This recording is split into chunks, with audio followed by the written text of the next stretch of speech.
every belt is specified to fit a particular what's called minimum bend radius.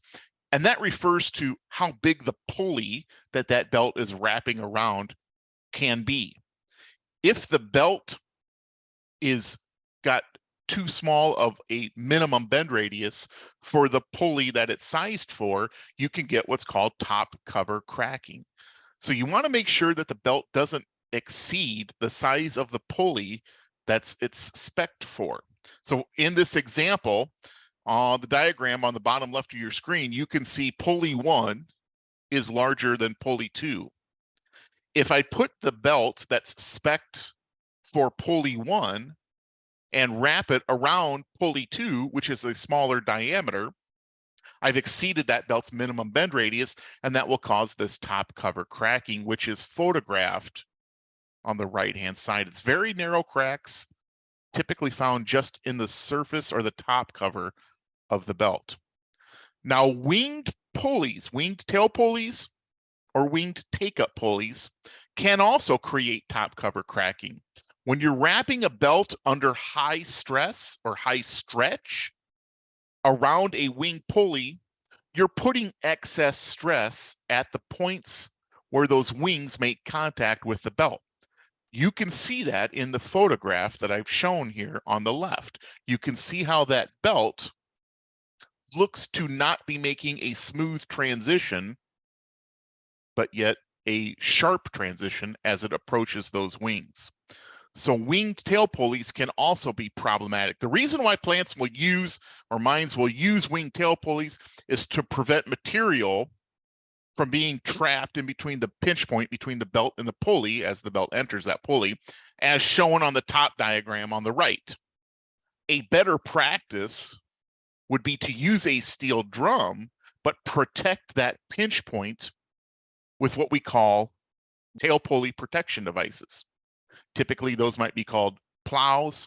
They can be in a V shape or diagonally and installed to kick material that might land on that clean side of the belt off to the side, preventing that damage. So if you're using wing tail pulleys, you might want to take a look closely and see if those wing tail pulleys are putting excess stress on the belt, causing top cover cracking. If so, switch those out to a steel drum, add pulley protection.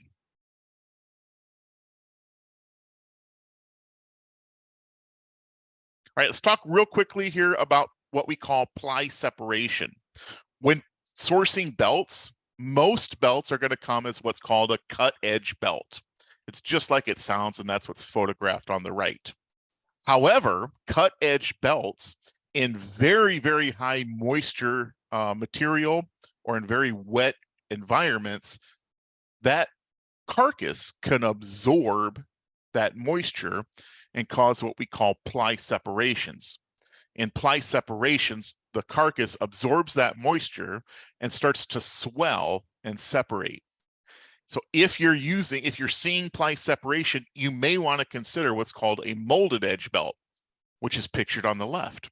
Molded edge belts are going to be more expensive, but they will resist that moisture absorption and prevent that ply separation.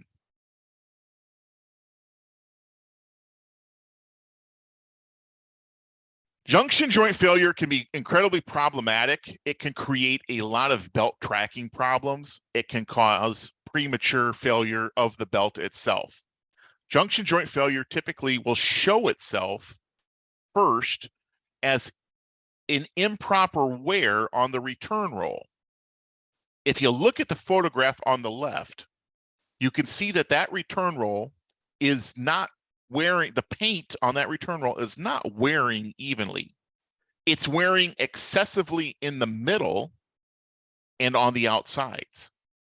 And that's how you can first identify junction joint failure, is watch your return rolls and see how they're wearing, if they're wearing evenly. Now, eventually, junction joint failure can completely separate the belt into thirds, and the photograph on your right is starting to see that become a more problematic situation that this plant's going to have to deal with. Eventually, that can completely separate along these lines and split that belt into thirds. So let's talk a little bit here about what causes junction joint failure. And it's probably most likely attributed to a design flaw. Every conveyor belt that's transitioned from its flat position on the tail pulley to its fully troughed position once it's loaded is really taken on a lot of stress. And that happens in what we call the transition distance. It's the distance from the first fully troughed idler to the flat tail pulley. In that process of the belt forming its trough, there's a lot of stress that's put on the belt because the outsides of the belts are stretched at a greater force than the center of the belt. And that's what causes almost that ripping effect between those thirds in the width of that belt. So that transition distance, it's going to need to vary a little bit depending on the spec of your belt, depending on what the trough angle is that you're troughing to, and depending on the PIW and how much stretch you actually have on the belt. So there's a lot of different factors that kind of come into play when we talk about how far that transition distance is. But it definitely needs to be significant enough to prevent this junction joint failure that can create significant belt failure and belt tracking problems.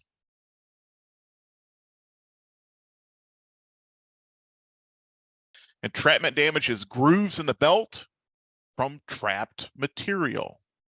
Entrapment damage will eventually cause some excessive spillage and excessive dust. Entrapment damage is kind of tough to diagnose. If you look at the photograph on the left, you can see some grooves on both sides of this belt. And when users see these grooves on the belt, they are often concerned that their skirting is causing those grooves. If they're using a properly manufactured skirting that's designed to be used with conveyor belts, that skirting is not going to damage the belt. Now, there's going to be situations out there where there's facilities that are using whatever they can get their hands on as skirting. But properly manufactured and engineering skirting is not going to damage the belt. If you're using proper skirting and you see those grooves, it's most likely what we call entrapment damage. And what happens with entrapment damage is if there's a little bit of belt sag, like you see in this diagram, material will drop into that belt sag. As it's conveyed forward, in this case to your right, that material then gets pinched between the skirt board and the belt by the upcoming roller. And then that material grooves the surface of the belt. So that's entrapment damage. It can be really problematic. It really can increase the amount of spillage that you have. It's going to radically increase the amount of dust you're going to have because it reduces that skirting's ability to seal properly. So the best way to prevent entrapment damage is to eliminate this belt sag that's so common by properly supporting the belt in that skirted area.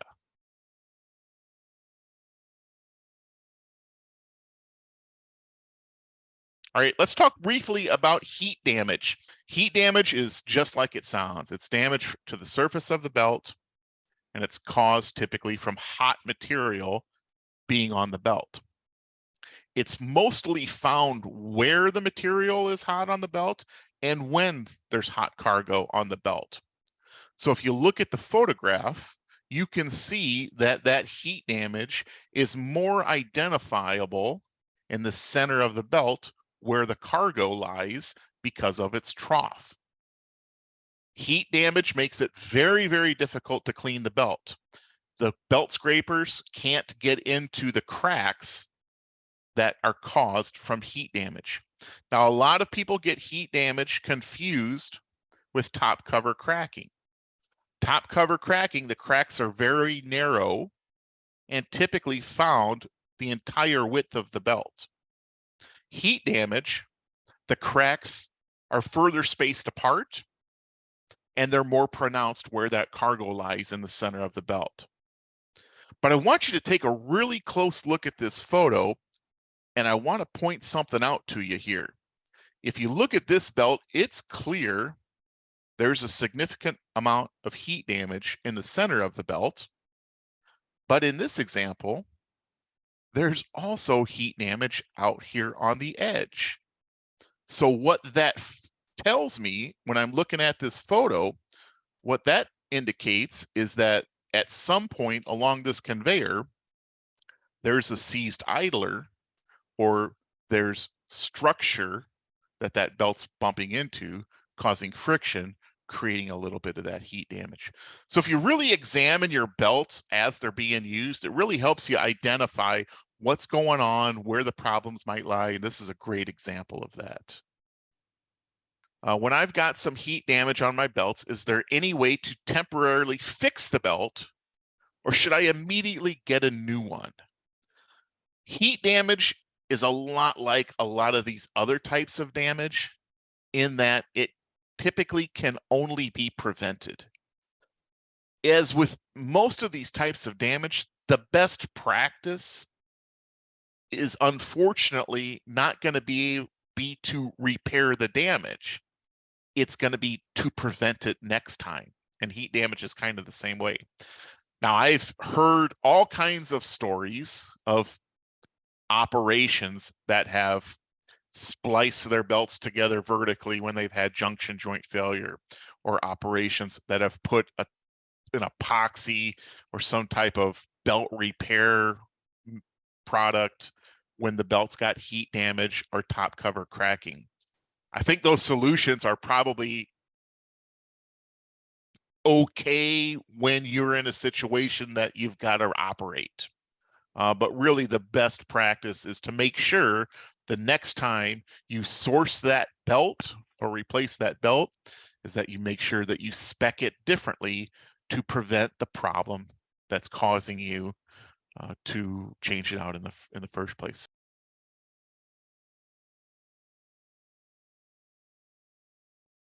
All right, let's talk a little bit here about cupping.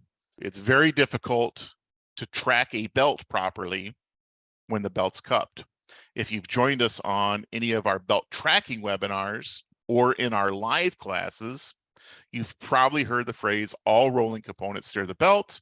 In order for a rolling component to steer the belt correctly, that rolling component must be touching the belt.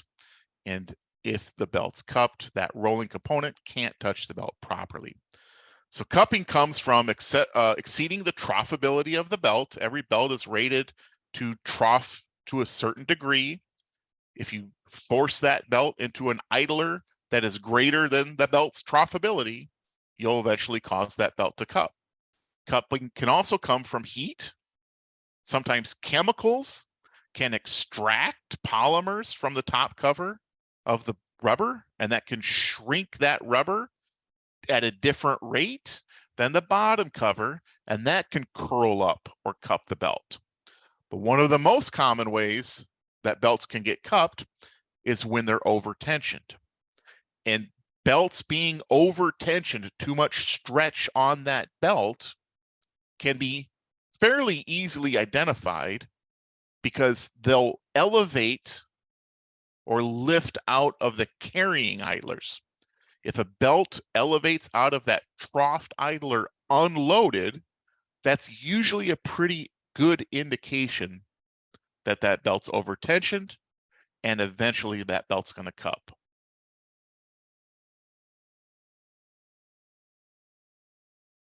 All right, let's talk a little bit about camber. Belt camber comes from improper storage of conveyor belts. So it's not an operational thing. It's just simply storing the belt. Camber is a curvature in the belt like you see in the photograph on the right. 3 inches of camber per 100 foot of belt is not going to cause you a problem. More than that will cause you some belt tracking problems.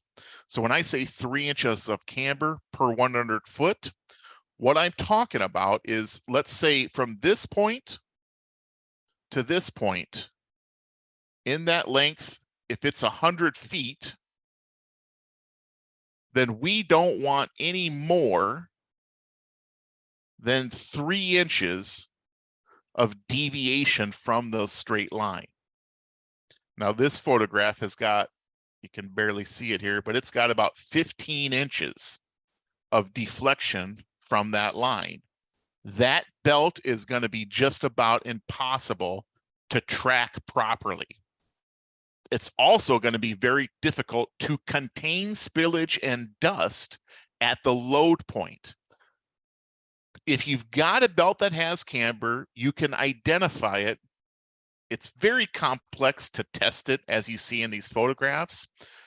An operational thing that you can do is, if you watch that belt as it comes off the tail pulley, slowly start to wander to one side, and then slowly start to wander back, that's camber.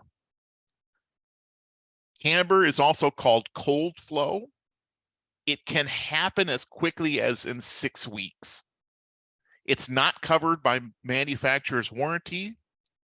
Belts, in order to prevent camber, must be stored on a rack, like you see in the foreground of the photograph on the screen. The belt in the background on the right, eventually that belt's going to get camber. Now, I always get the question, how soon is camber going to happen? How bad can it get? Well, it's going to depend on how big the roll of belt is and how long it's stored. The bigger the roll of belt, the longer the storage, the more significant camber is. Can I store a belt like that? My answer to that would be not a good practice. There's a lot of weight to this belt, and all that weight is being absorbed on one side of the belt. And that can cause damage to that carcass. And that edge, if a cut edge is shown there, that can also absorb some moisture. So really the only recommended way to store a belt, if it's for any period of time, is through its core, like you see in the photo in the foreground.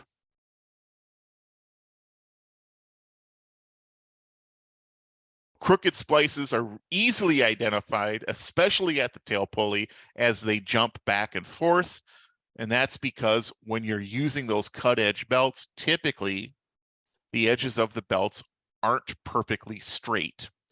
Belting manufacturers typically don't make the width of belt that you might need. They're typically manufacturing big rolls of belt and cutting down the width depending on the need, whether it's a 30, a 36, a 54, depending on what you're operating, you're probably not getting a belt manufactured to that width. As they cut that belt off that bigger roll, sometimes that can leave a little bit of a wave.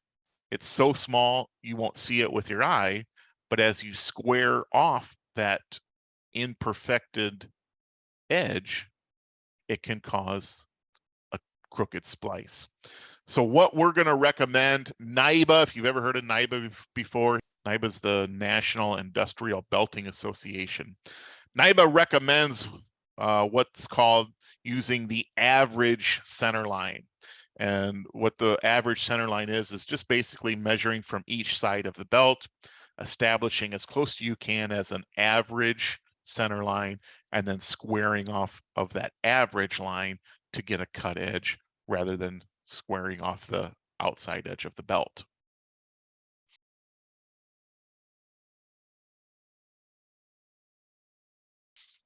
All right, when a belt mistracks, if it's because of cupping, if it's because of junction joint failure or crooked splice or camber, eventually that belt can bump into structure, which can cause what we call edge damage. Edge damage is photographed on the right, and shown on the left on how it can happen.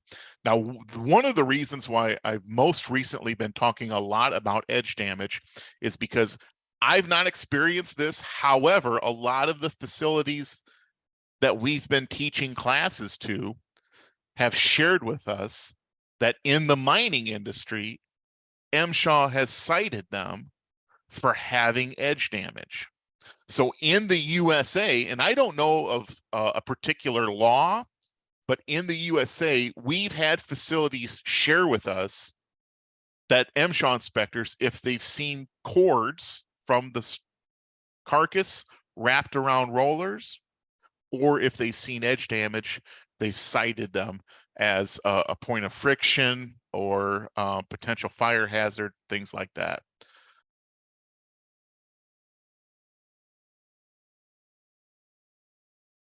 Talk a minute here just about what we call impact damage. Again, impact damage is devastating in some cases to the life of a conveyor belt. If you're operating in a mine and you get a chunk of steel that comes through, a big boulder that comes through and damages that belt, again, difficult to repair.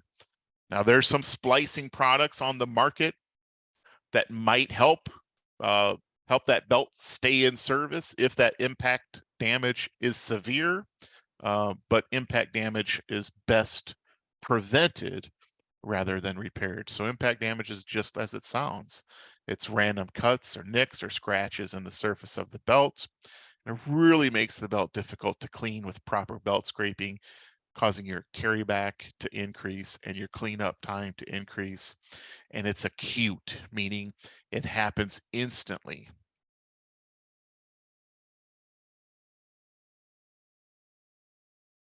Impingement damage, it's more prevalent with abrasive material, and it's more prevalent in the center of the belt.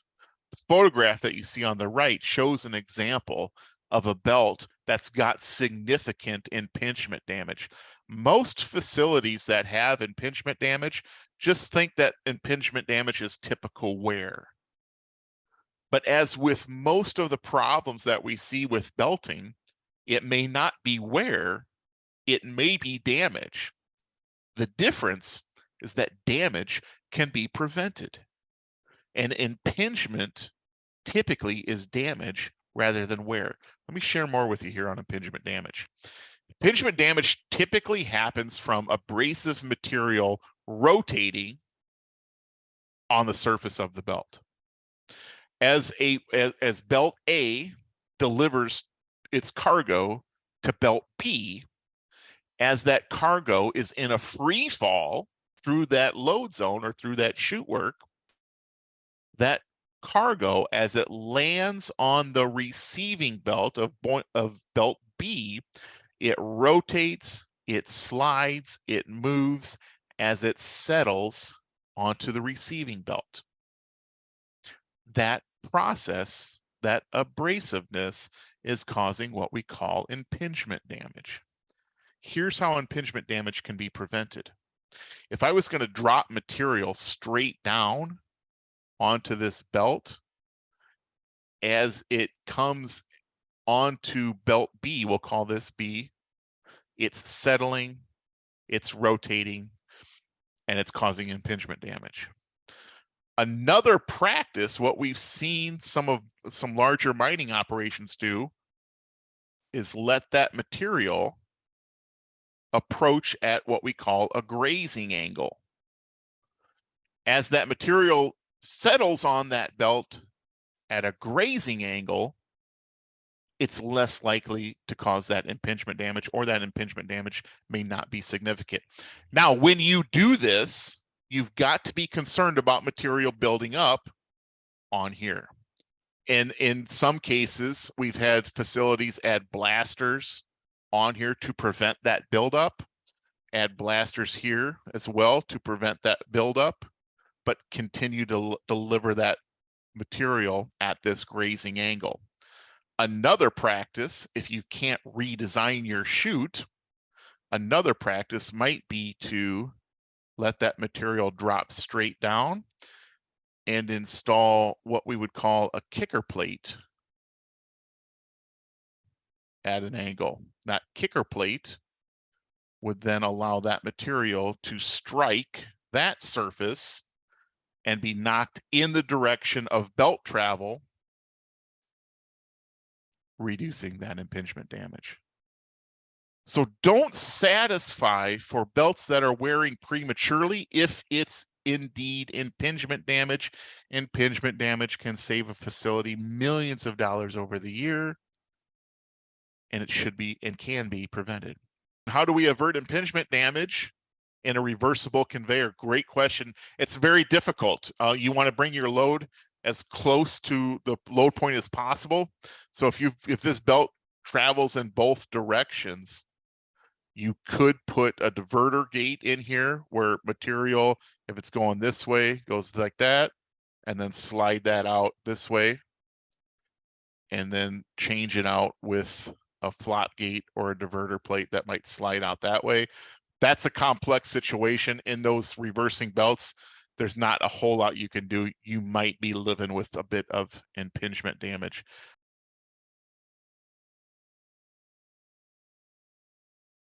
Let's real quick talk about what we call belt cleaner damage. If conveyor belt scrapers are over tensioned or out of alignment, that can cause what we call chatter, or sometimes it's called to belt cleaner damage. It's very narrow little nicks, consistent across the surface of the belt, like you see in the photograph. So make sure your belt cleaners are installed properly. Make sure they're not over tensioned.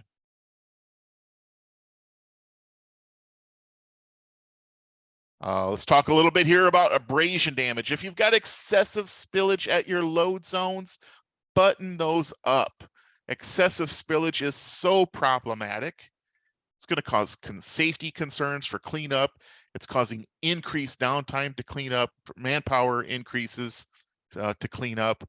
And another problem with spillage at a load zone is that if it gets too excessive and buries material, it can literally abrade the top cover of the belt over time. And then those belt scrapers aren't going to work, and it's going to make it more difficult to seal.